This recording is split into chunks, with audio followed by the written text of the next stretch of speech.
Hello, welcome. Thank you for joining us today to talk about proactive traffic safety. I'm Dr. Carrie Finley, and I am joined with my coworker, Jay Otto, and co-presenter Shelley Baldwin, the director for the Washington Traffic Safety Commission. We're your facilitators for the day. We at the Center for Health and Safety Culture are an interdisciplinary center that conducts research on how culture impacts health and safety. We conduct applied research in partnerships with communities, states, tribal, and national organizations who are seeking to improve health and safety. All of our research is really applied with folks trying to make a difference. Our work covers primarily these four topic areas. Together, if you think about these issues, they have a profound impact on public health. They really are the leading causes of years of potential life lost. And they overlap. We know that the misuse of substances has a profound impact on traffic safety, and likewise, violence and child maltreatment are impacted by substances. All of these are interconnected. At the federal and state and community levels, these issues are addressed in different ways. So it's interesting to see how departments of transportation approach behavior change and health and safety and compare those efforts to how we're reducing underage drinking or domestic violence. Working in these domains is really insightful, and our big picture is to step back and look at an overall approach that transcends any given issue. Thank you for joining us today. I get really excited to talk about proactive traffic safety. I know that you are all busy and it takes time out of your day to join a webinar like this, so thank you. Today, like I said, we're going to talk about proactive traffic safety. We'll talk about what it is, why it's important, what it looks like in action, and tools and opportunities that are available to support efforts to grow proactive traffic safety. There have been significant improvements in traffic safety using strategies like engineering and education and enforcement. But 2020 fatality data shows increased traffic fatalities during the COVID-19 pandemic.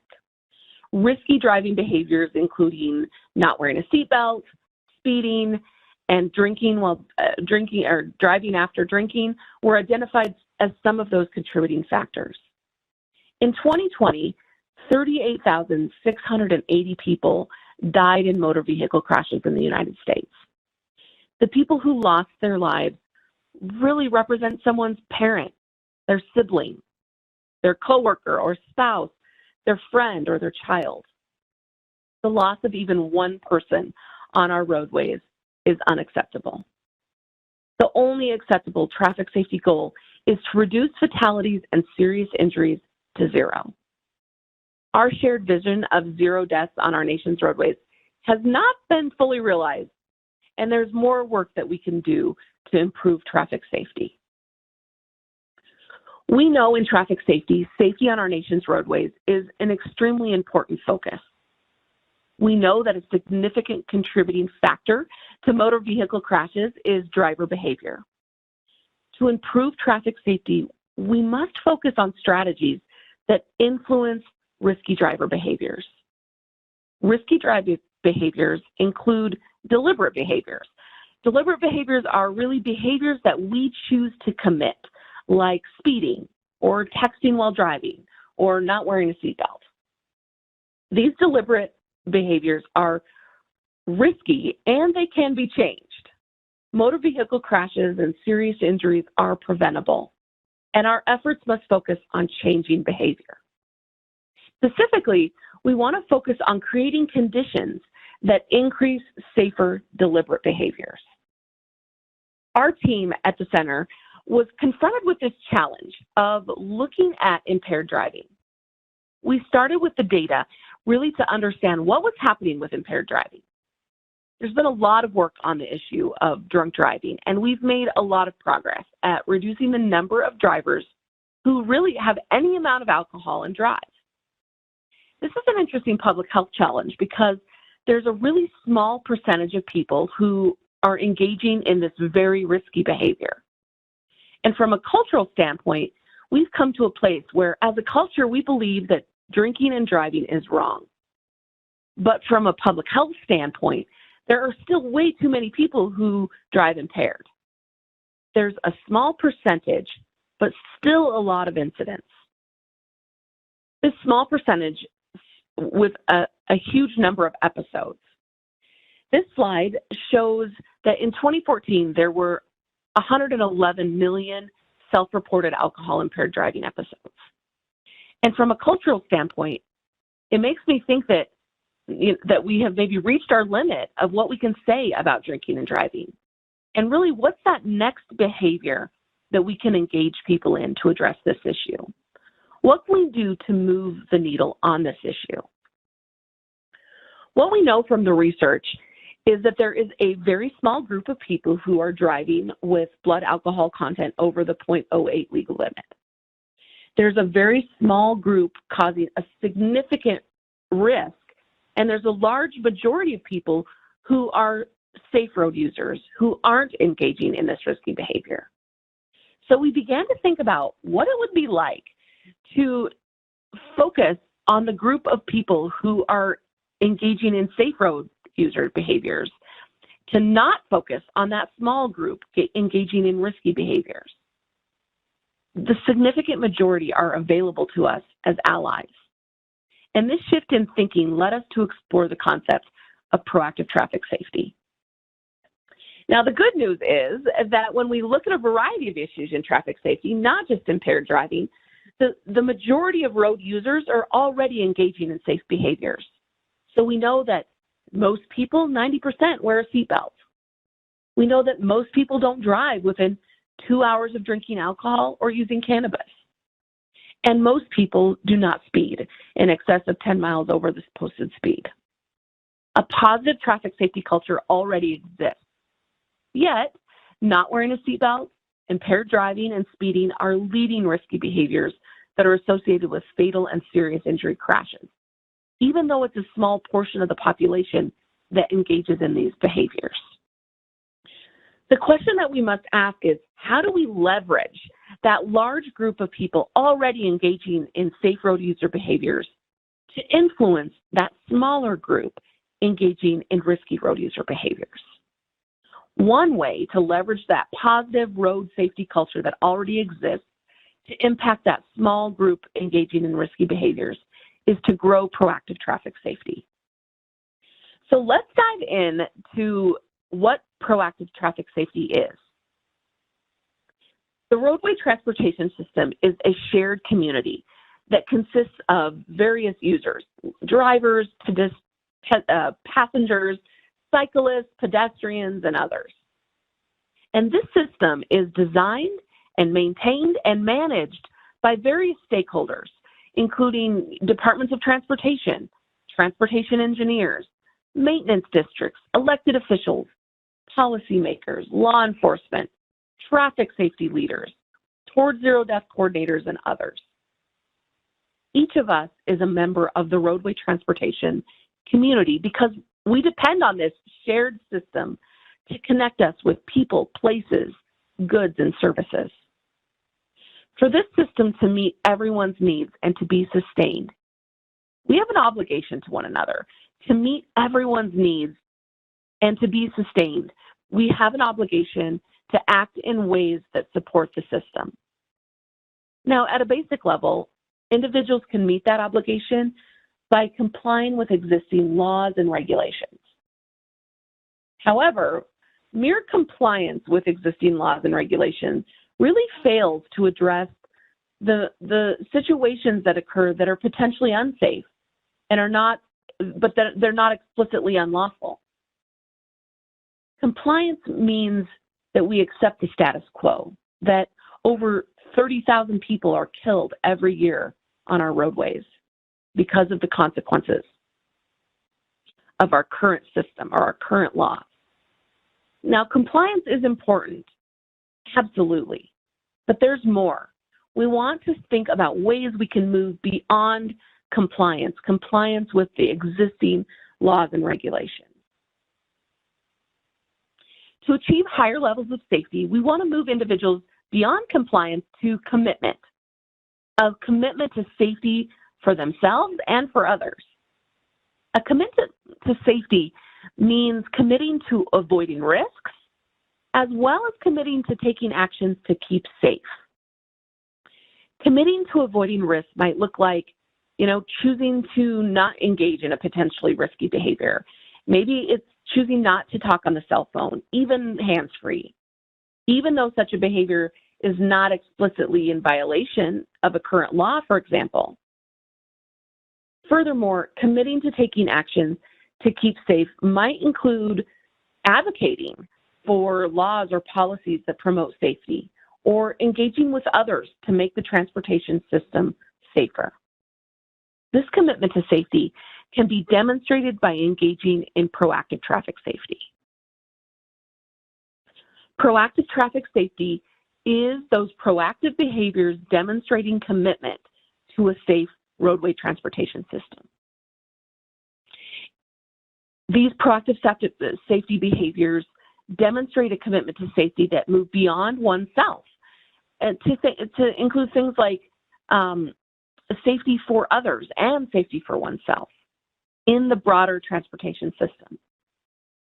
So the word proactive is defined as acting in anticipation of future problems, needs, or changes, and serving to prepare for, intervene in, or control an expected occurrence or situation, especially a negative or difficult one.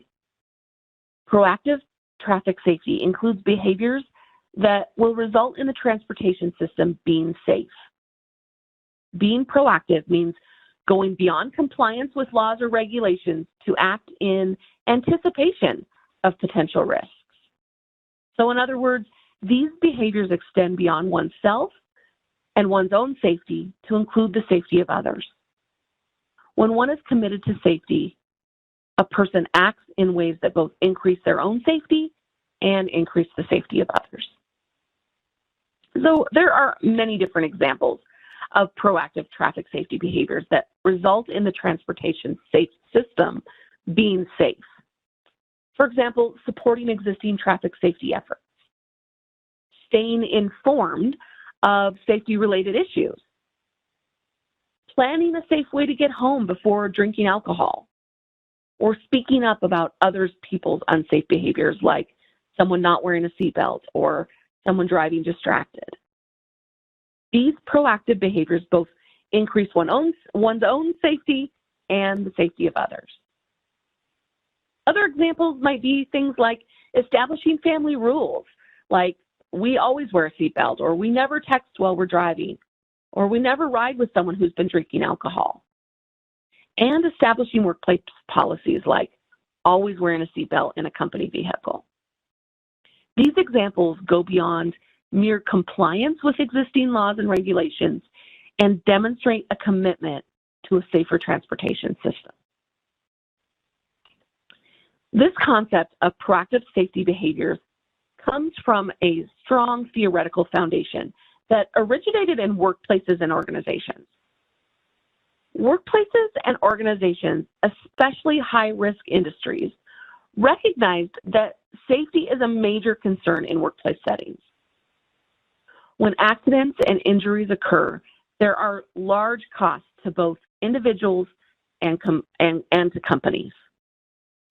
Workplaces knew that they had to address safety. They knew that they had to focus their research or their resources to improve safety. Now, the traditional approach to safety within organizations has been to try and reduce risk by establishing good safety management practices and procedures in their companies. So, for example, companies have looked at mechanical problems and equipment and have developed safety policies and procedures around those things. For example, in hospitals, hospitals using personal protective equipment. Equipment inspections are examples. Now, although these strategies are absolutely important, organizations found that they weren't enough. They weren't alone. They weren't things that could stand alone. That people's behaviors and their attitudes that govern how they identify risks and how they address safety also needed to be addressed. So in addition to focusing on equipment and policies and procedures that address safety, many organizations have tried to improve safety efforts by increasing compliance with those established rules and regulations and implementing consequences for not following them. Compliance is really based on ensuring control by implementing very specific rules. However, compliance it might not also be enough. Companies quickly realized that compliance was also not sufficient to minimize risk. Workplaces realized that while these compliance regulations and consequences associated with them were effective, they needed to do more. Workplaces realized that they had to address human behaviors because when they looked at their data, like us, they also found that when looking at safety incidents and injuries, human error was a leading cause.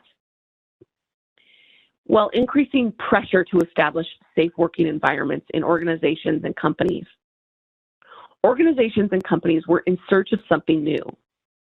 They were looking for ways to bolster the proactive safety behaviors of their employees so that their employees would initiate improvements in safety on their own. These proactive behaviors have been called safety citizenship behaviors. Proactive traffic safety is built on the theoretical foundation of safety citizenship. So when we think about behavior change and strategies to grow proactive safety behaviors, we want to think about how we are influencing change across the social environment.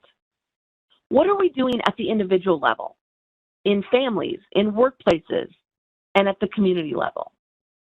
What does proactive traffic safety look like at these layers of the social environment? So now I thought we would talk about different examples of proactive traffic safety to help you see proactive traffic safety across the social environment.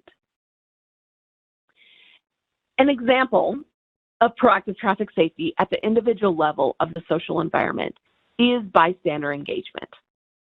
The essence of bystander engagement is that a person will get involved in a situation or an event that they deem is an issue that needs urgent intervention, urgent attention.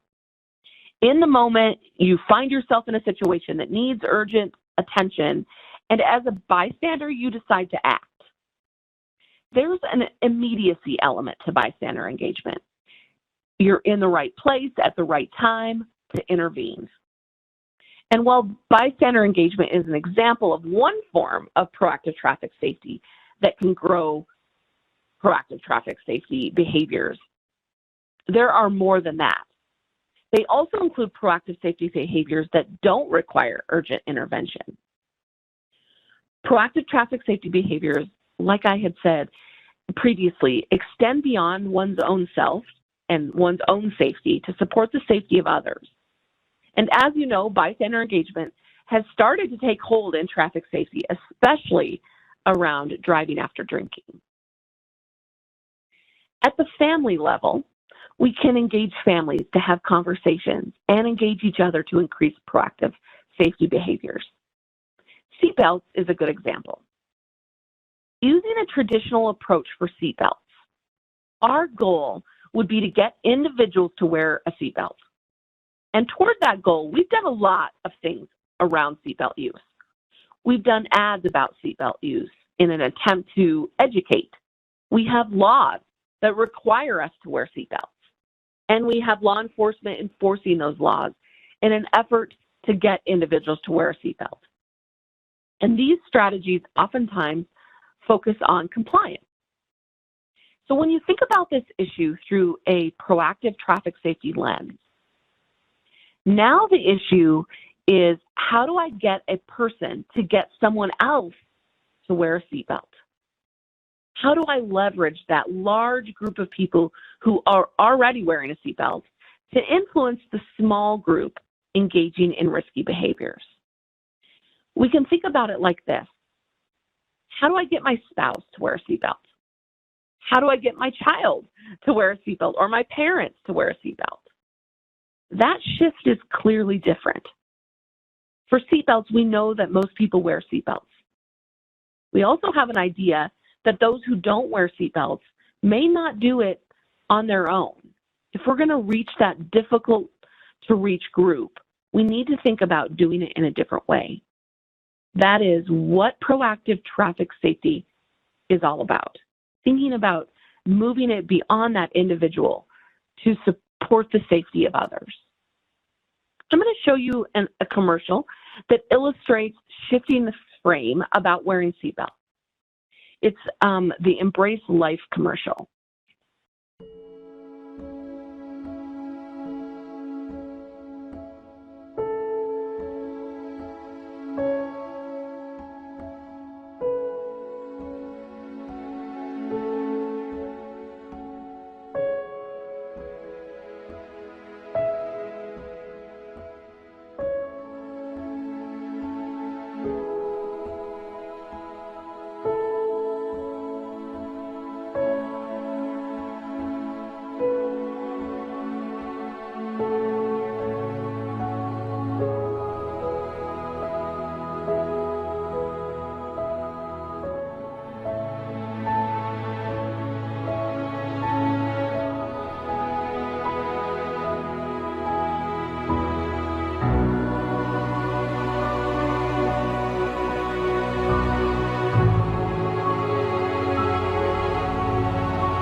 That commercial really shifts, I think, the frame about wearing seatbelts and creates a space for families to have conversation about seatbelt use. Really to talk about what that means as a family, that we wear a seatbelt. It didn't target the person not wearing the seatbelt, but it shifted that focus to target everyone around the person, in this case, the dad. At the workplace level of the social environment, it might look at proactively seeking to improve safety before an incident occurs. That is choosing to be proactive instead of reactive. We can look at proactive safety behaviors illustrated from a variety of different disciplines. So, for example, there was a project that was led by the National Council for Juvenile and Family Court Judges to improve the response of family courts to addressing domestic violence. Judges in Delaware really chose to take off their robes and walk through their courthouses from the perspective of the individual litigants. The judges walked through the front door. They looked at the signs that were up. They went through the security, went in through the information areas, and sat in the waiting rooms. And they entered the courtroom. And in this project, they were tasked as court judges to be proactive in thinking about how they have created a safe, a safe environment for people accessing the court system. Have they created a place that they could navigate the court system, especially for families and couples who were experiencing violence? They asked questions like, are they expected to sit in the same waiting room? Do they have access to the same bathrooms where safety might be an issue? And this gave them critical insights about how their courtrooms maybe weren't keeping individuals experiencing domestic violence safe as they engaged in the judicial process. And based on these experiences, the judges wanted some changes. For example, they wanted better separation of their waiting rooms and bathrooms. They wanted more attention from bailiffs and better signage. And I tell you this story or illustrate this as an example because I think it's a great example of engaging in a proactive safety behavior, safety citizenship, to improve safety before an incident occurs. At the community level, we can look at policies and procedures. We can grow proactive safety by initiating changes through the systems that we already have in place to improve safety. So, for example, when issuing special use alcohol permits, asking the person who's applying for the permit to identify, how are they going to reduce underage drinking if they're issued a special use alcohol permit. Just that simple thing. This, I think, is an example of a proactive behavior that can create a safer environment. The focus is on getting a system to change behavior. When we think about behavior change and strategies to grow proactive safety behaviors, we want to think about how we are influencing change across the social environment. What are we doing to grow proactive traffic safety at each layer of the social environment? So now let's talk about why. Why do we want to grow proactive traffic safety? Growing proactive traffic safety really creates this shared commitment to safety. It encourages proactive behaviors that support safety efforts that are already occurring. Growing proactive safety encourages behaviors that extend beyond one's own safety to support the safety of others. It expands our focus to include that large group of safe road users to influence the small group engaging in risky behaviors. I think it enhances existing strategic highway safety planning efforts. We will not achieve our goal of 0 deaths and serious injuries on our nation's roadways by merely being compliant. We want to grow proactive traffic safety to achieve and maintain our Towards 0 deaths goals. Growing proactive traffic safety for traffic safety professionals and stakeholders to create sustainable improvements in traffic safety. So I started to think about what motivates people. When we've talked about what proactive traffic safety is and what it looks like and why we want to focus on it. But now I want to turn to really understanding and talking about the motivations that people have to engage in proactive safety behaviors. So to get us in that space of to talk about what motivates us, we have to engage, what motivates us to engage in proactive safety behaviors. I want to have you engage in a thinking exercise. I'm going to present a scenario and some reflective questions. And I'd like you to just imagine yourself in this situation.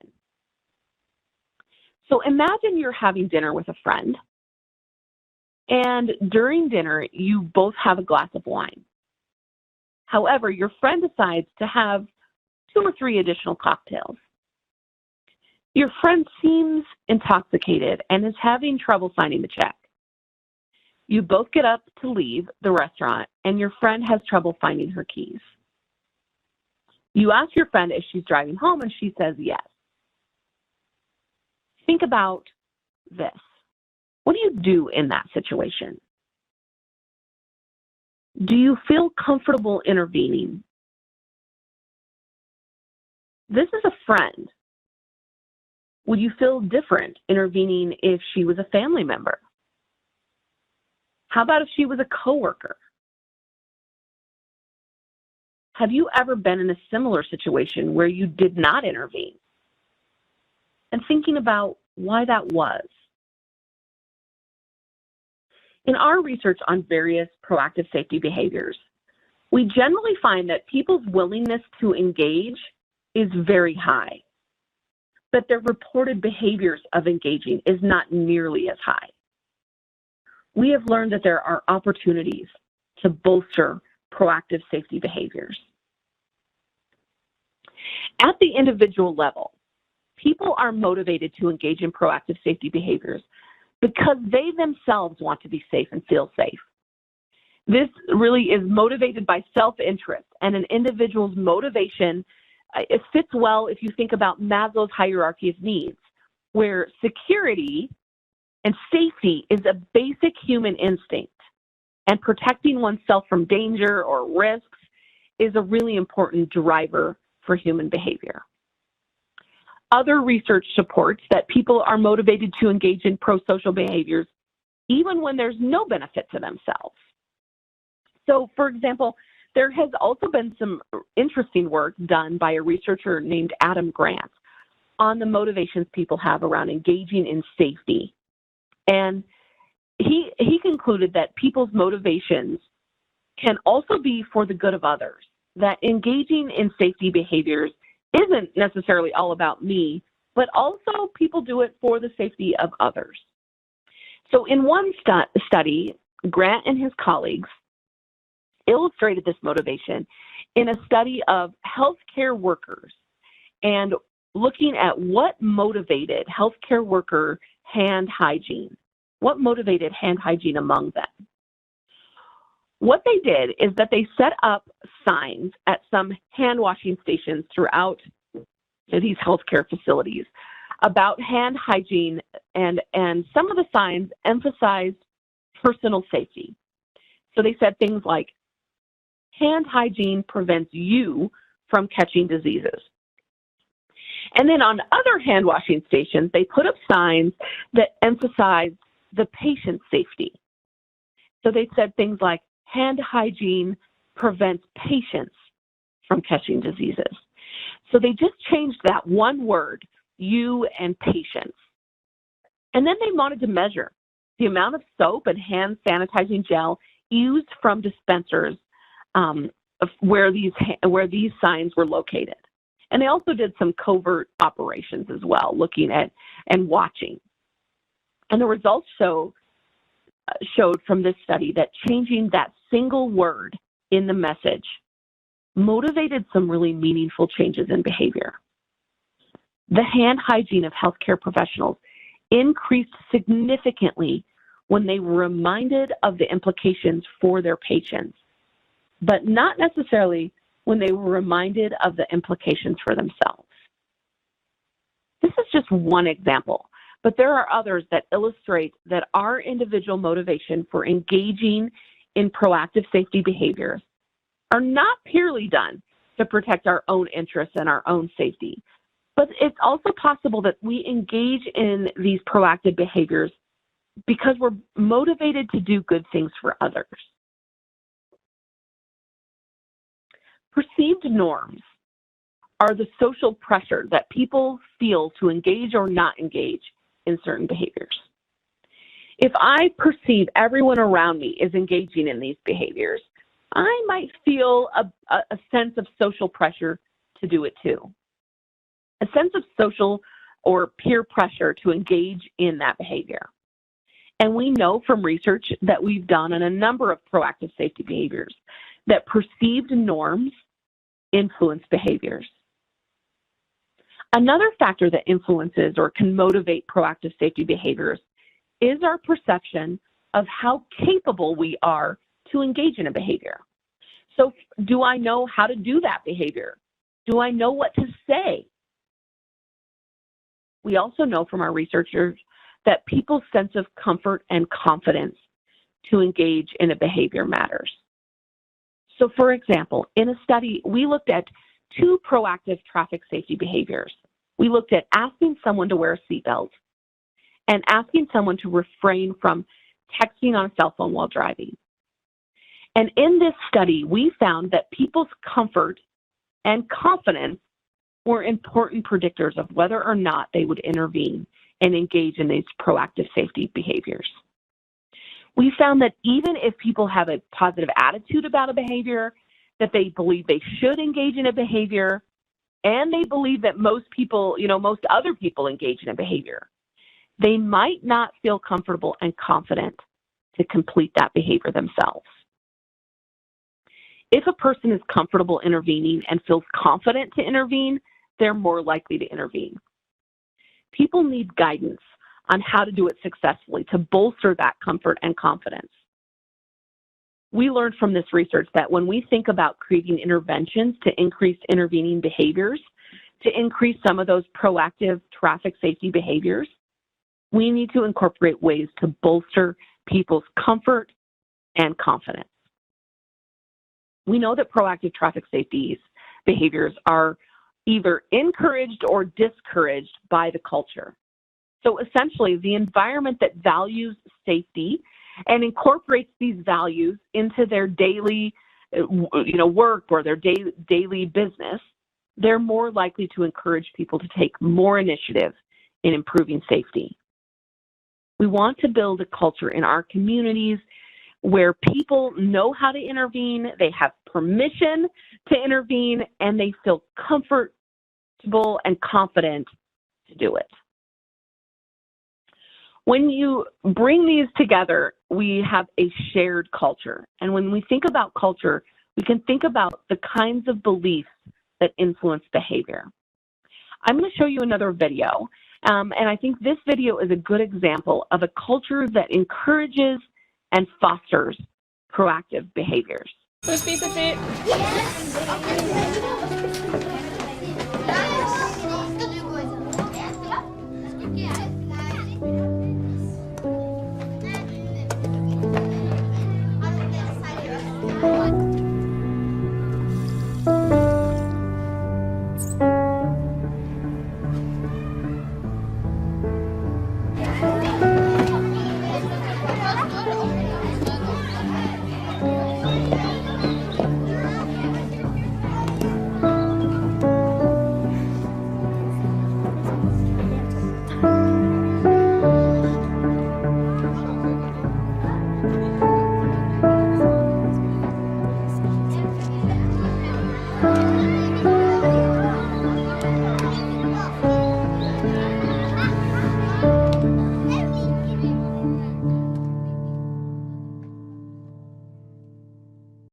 I think that is just such a great commercial, just thinking about a shared culture and the kinds of beliefs that influence behavior.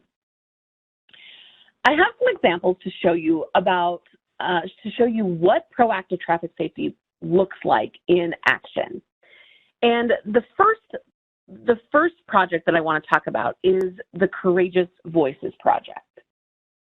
The focus of this project was to bolster bystander engagement to reduce driving after drinking alcohol. Impaired driving is a common high-risk behavior focus area for traffic safety professionals. And we know from this research, we know that beliefs influence behaviors. So our first task in this project was to understand people's beliefs about driving after drinking and intervening as a bystander. From the research, we learned that people overwhelmingly disapproved of driving after drinking, thought it was dangerous, and agreed that people should not do it. They also supported law enforcement efforts to enforce impaired driving laws. There was a strong, positive, and protective culture that could be leveraged to address this issue. We also found that while people thought it was a good idea to prevent others who had had too much to drink from driving, they weren't sure if other people felt the same way.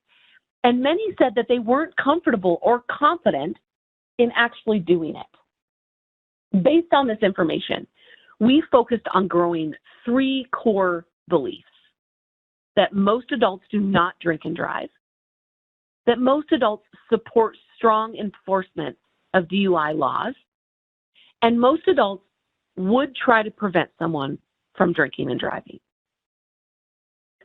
So here's an example of some of the media that was created to grow the proactive traffic safety to grow proactive traffic safety. And specifically, this video focused on growing bystander engagement. The media was really meant to be simple and to show people doing things like asking someone to stay or asking someone if they could get them a ride. The media tried to teach people what bystander intervention could look like as a way to bolster people's comfort and confidence. I should probably just mind my own business. He's an adult. He can handle himself. He's only had a few. Should I even care? Am I responsible? Hey man, why don't you stay a while? It's time to speak up. Courageous voices create safer roads. This project selected 3 pilot communities for 12 months to implement the media, and all of the media had a theme of courageous voices create safe roads. Follow-up surveys showed us that there were statistically significant changes in many of the targeted beliefs in the 3 communities where media messages were placed. And we found no statistically significant changes in these beliefs in the communities without those universal media messages. This example really illustrates how we can use media to grow proactive traffic safety behaviors and leverage the shared beliefs that already exist to prevent driving after drinking alcohol. This, I think, is a good example of proactive traffic safety in action. Another example of proactive traffic safety in action, I think, is demonstrated in a project to address rural seatbelt use in Utah. The focus of this project was to implement proactive behavior strategies across the social environment to address rural seatbelt use.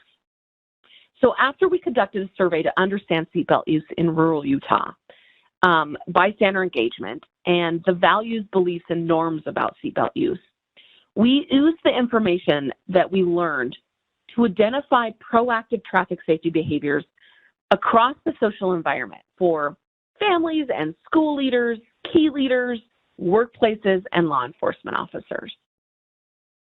Here are the proactive traffic safety behaviors that we focused on across the social environment to increase seatbelt use. And I won't go into any of the details or go through each of the layers of the social environment, but I'll share just a few.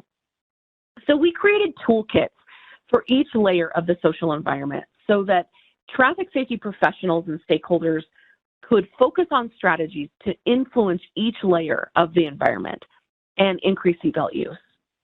So let's look at the school, for example. For schools, we focused on school district policies and norms about seatbelt use. We focused on talking points and conversation starters that schools could engage in to encourage others to always wear a seatbelt.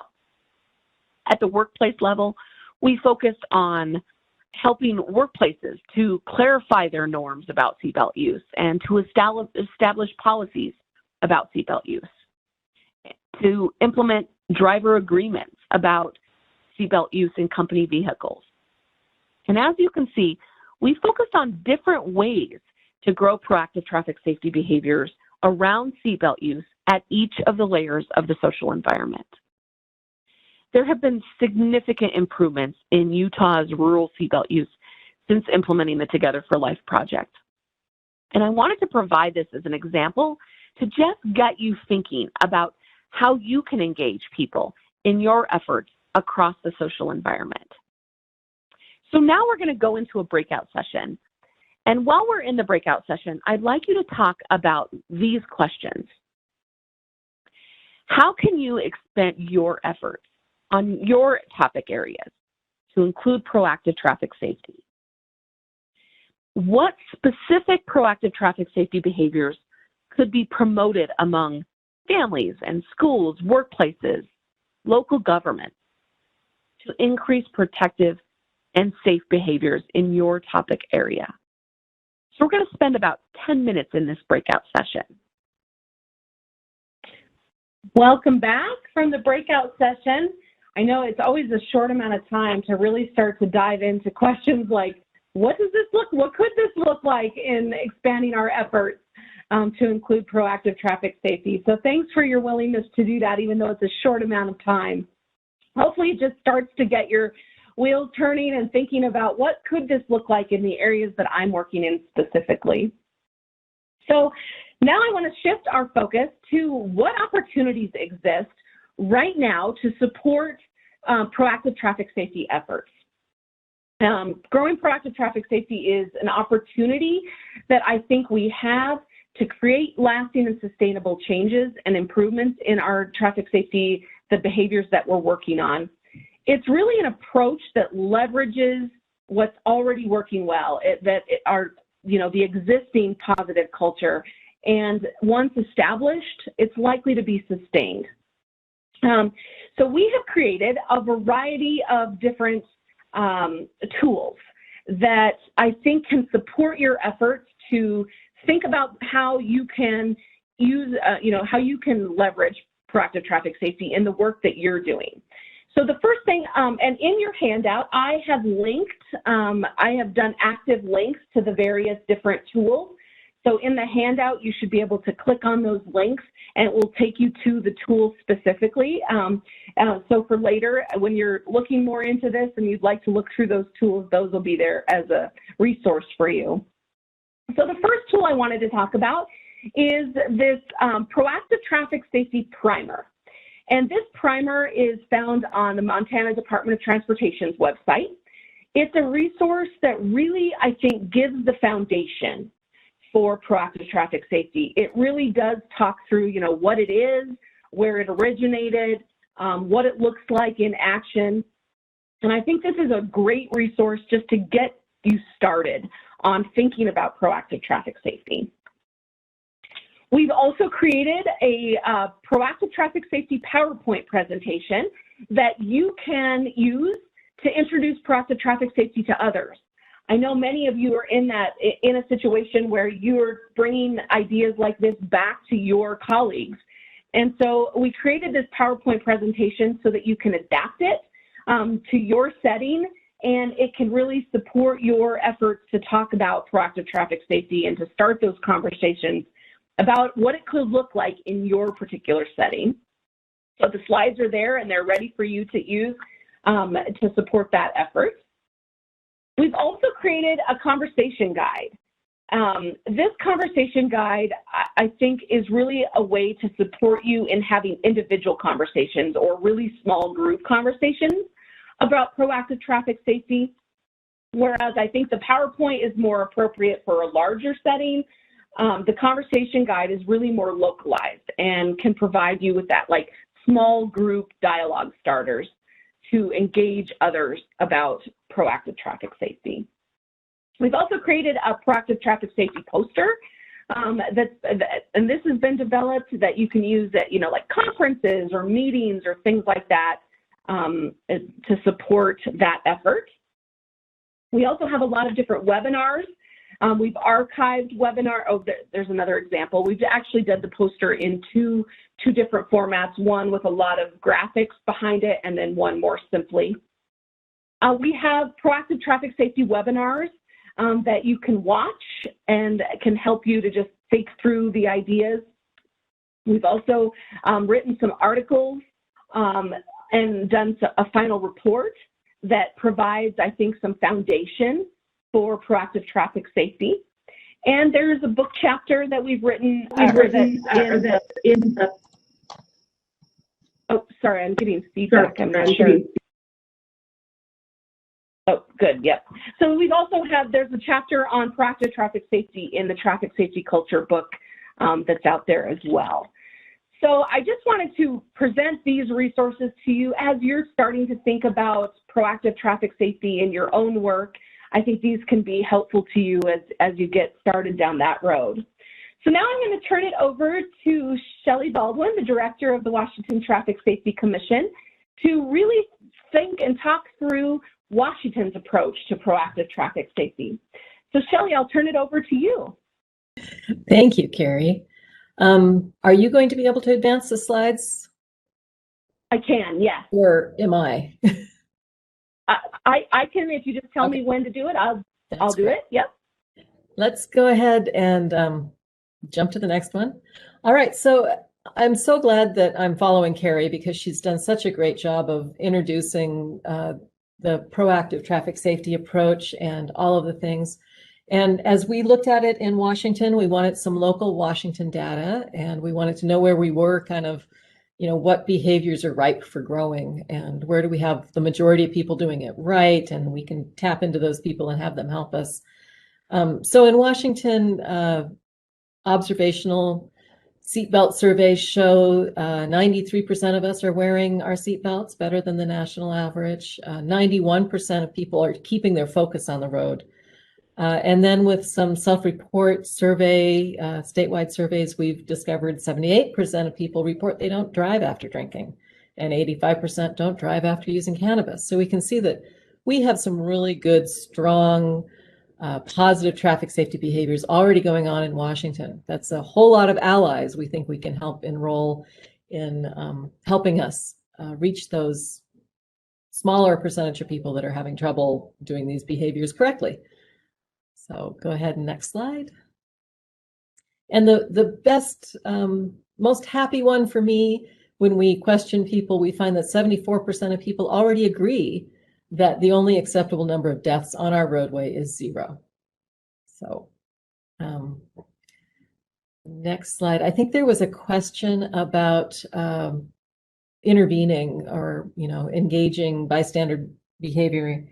And one of the things we found out about our surveys when we asked was that of the people who found themselves in a situation where they might want to intervene, half of those people already reported that they intervene, that they do take that chance and do intervene. So there's a lot of people out there who have already prevented a ton of possible impaired driving trips. And I think that's such a strong thing to say. I know that Richard was curious about people not wanting to say something because they're afraid they'll be assaulted. And we've really worked on kind of modeling the behavior where you can have a pretty easy conversation about it. You can do some pre-planning around it. And if it's a situation where you feel like it's dangerous, there's other steps you can take. You can enlist other people to help you, and you can even call 911. So there's a lot of intervening behaviors that can happen that were showing up in these surveys. So we're really happy about that. At the Traffic Safety Commission, we've been building proactive traffic safety into our actual programming.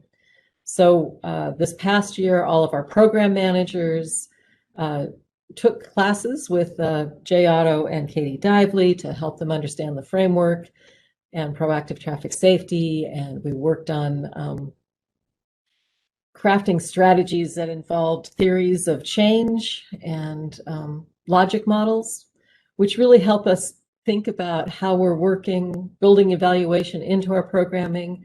And we're taking all of this that we're knowing, we're on the edge of really building program plans that think about and work across the social ecology.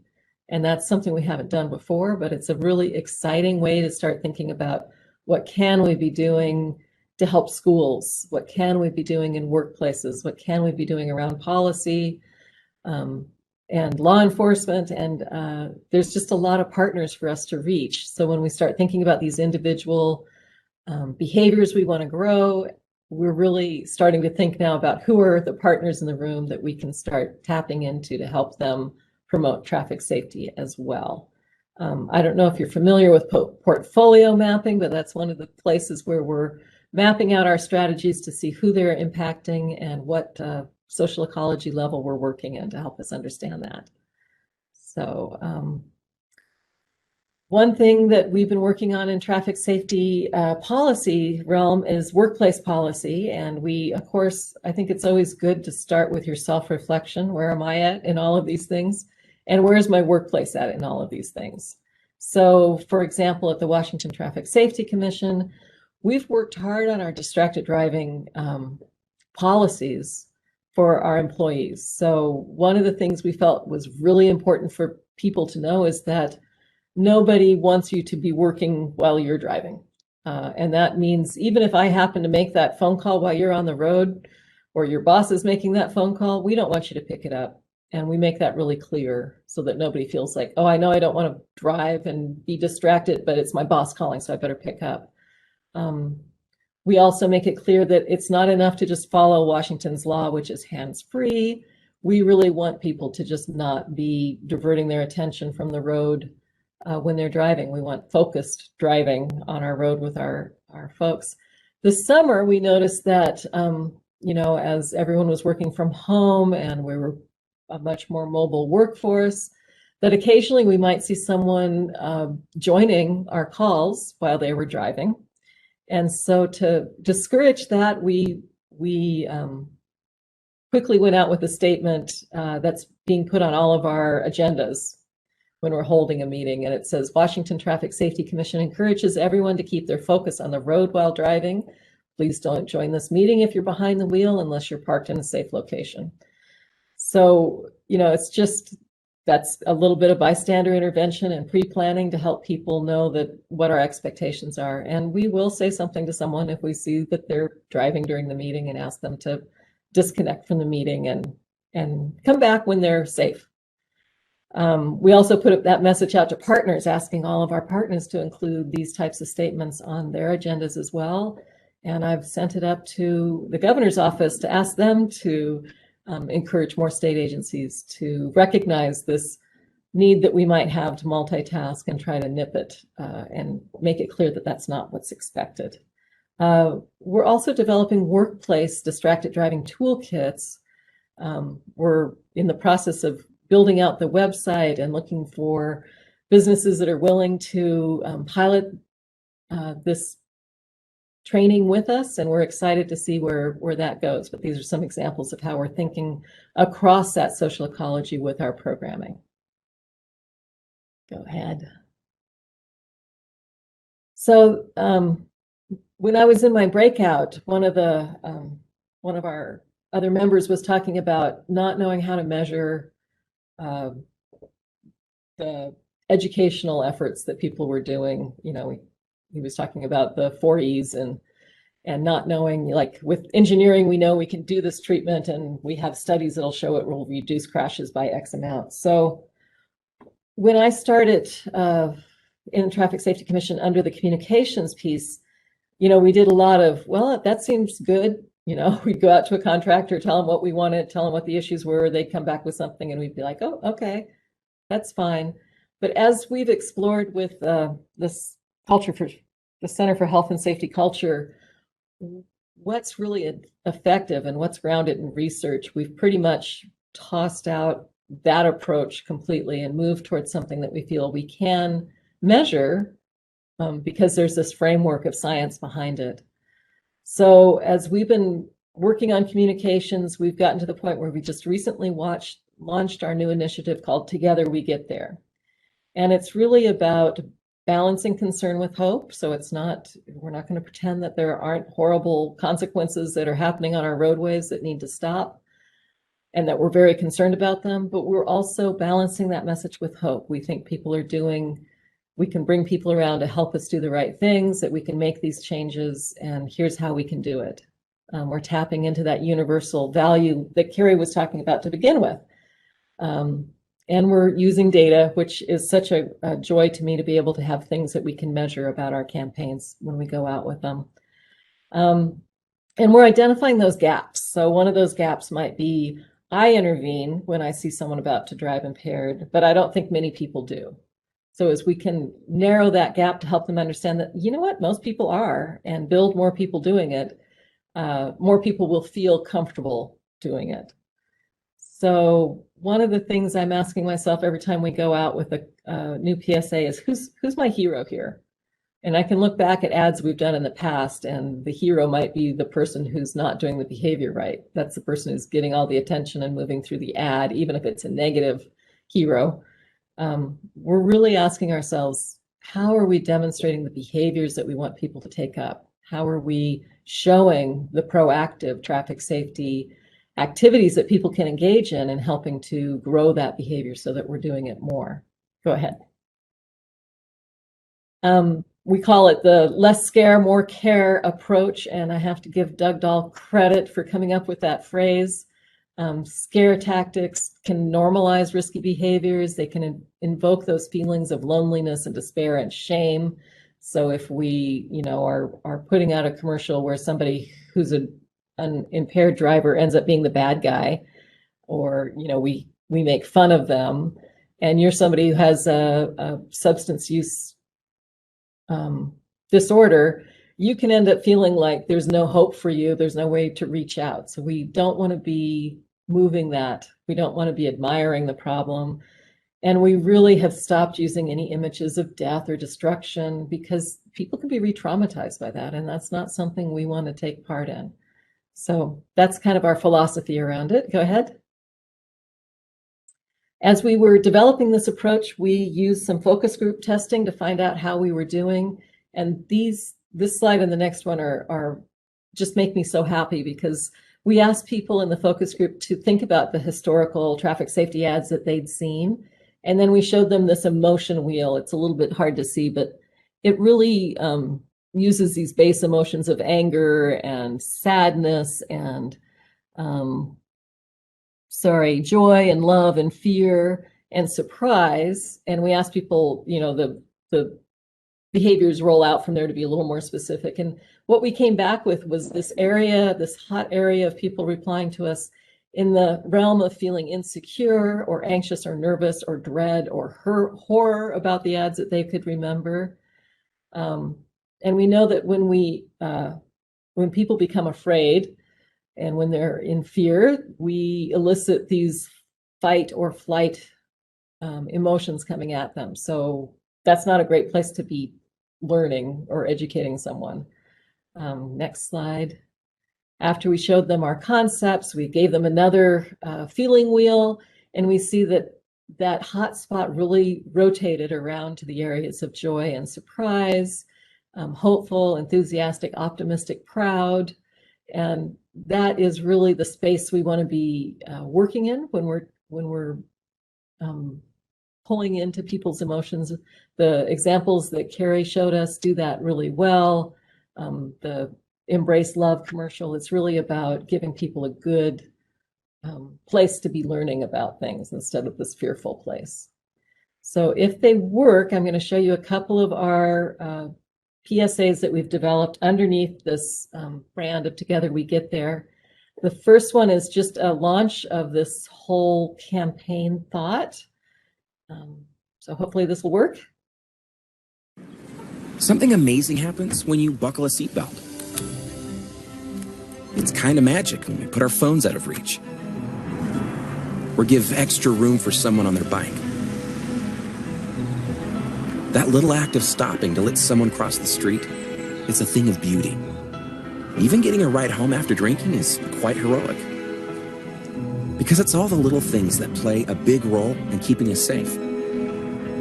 Together, we get there.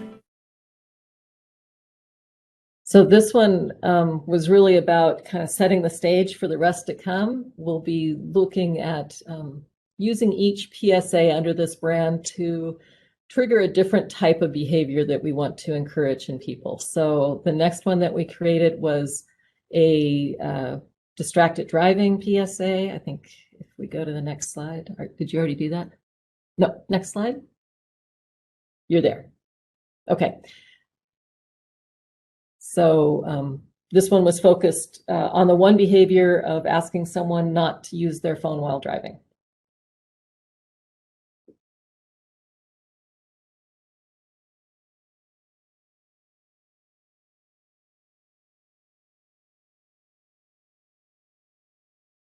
I don't know if, I'm not sure if you went to the next slide, Carrie. There we go. Try this one. Want to drive? Really? Most of us agree our roads are safer when we put away our phones. But we still have some people to reach.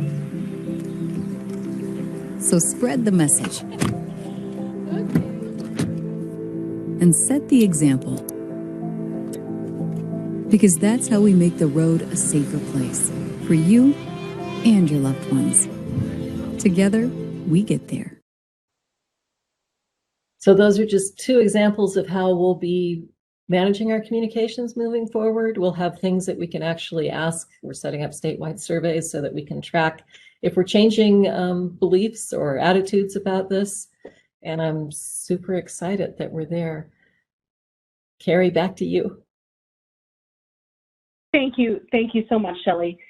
So just to conclude, and we'll have a couple of minutes just for questions, I think traffic safety professionals and stakeholders are evolving. We're evolving and seeking innovative ways to reduce risky driving behaviors and increase safer behaviors. I think, Shelley, your examples were great in illustrating that. And growing proactive traffic safety really cultivates a traffic safety culture where people commit to a safer transportation system. Growing proactive traffic safety is a new opportunity that I think to strategically address risky traffic behaviors and ultimately achieve and sustain our towards zero deaths goals. And I think it's a really, it's a way to leverage all of the positive safety culture that we've created already, and a way to move forward. So I'm going to end there. We just have a few minutes, but I'd like to just open it up for comments or questions or things that you're thinking about in moving proactive traffic safety forward in the work that you're doing.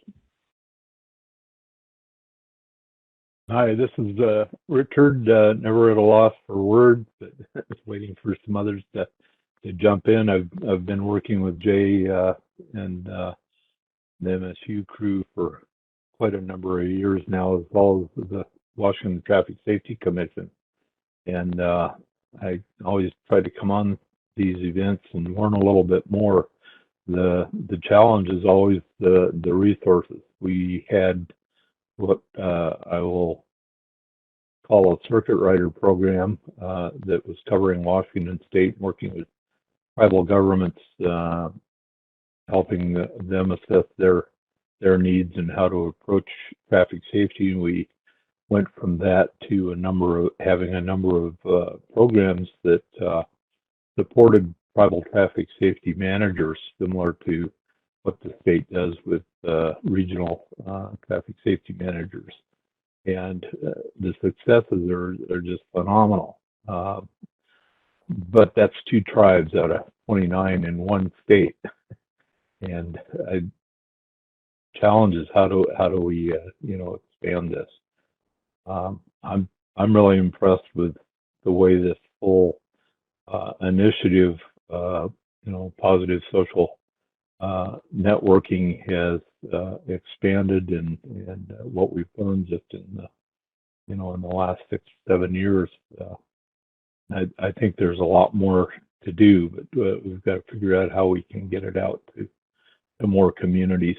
Done a little work with a group in Seattle called the Transportation Choices Coalition, that focuses primarily on transit, but looking at environmental justice and equity issues in transportation. And they're starting to move out of the urban area and work in other parts of the state. And I think there are other groups like that we need to try and reach out to, and try and do my part to spread the word that others that are spreading the word. Yeah, absolutely. Really encouraged. Thank you. Oh, good.